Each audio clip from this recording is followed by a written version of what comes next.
శ్రీనివాస మంగాపురం శ్రీ కళ్యాణ వెంకటేశ్వర స్వామివారి ఆలయంలో మార్చి 15వ తేదీన శాస్త్రోక్తంగా పుష్పయాగం జరగనుంది.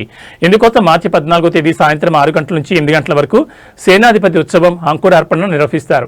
ఆలయంలో ఫిబ్రవరి 8 నుంచి 16వ తేదీ వరకు వార్షిక బ్రహ్మోత్సవాలు జరిగిన విషయం తెలిసిందే.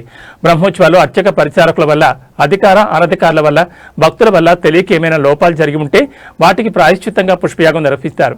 ఈ యాగం నిర్వహణ వల్ల సమస్త దోషాలు తొలగిపోతాయని విశ్వాసం.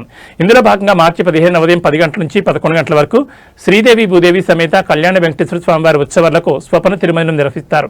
ఇందులో పాలు, పెరుగు, తేనె, పసుపు, చందనం, కొబ్బరి నీళ్లతో అభిషేకం చేస్తారు.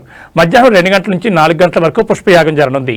ఇందులో తులసి, చామంతి, గన్నేరు, మొగలి, మల్లె, జాజి, సంపంగి, రోజా, కలువలు వంటి పలు రకాల పుష్పాలతో స్వామివారికి అభిషేకం చేస్తారు.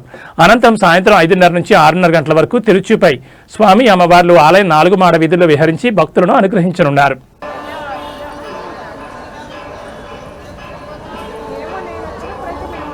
परिपदं वदज्जाभावेन धृत्वा अभ्यागमक्का समाराधः सुरतचन्द्राक्षेत्रसपरे मदनन्तमोर्विद्धेन रिपदो अस्मासु दुर्गायन्त केनमभक्तिं विदेमा आदेवानामपि पन्थामगतथासोऽभरा सरदं कल्पयाति यत्त्वादिष्टं तदङ्ग अग्नेत्तं पारयानव्य अस्मान् स्वस्तिभिरति दुर्गाणि विश्वा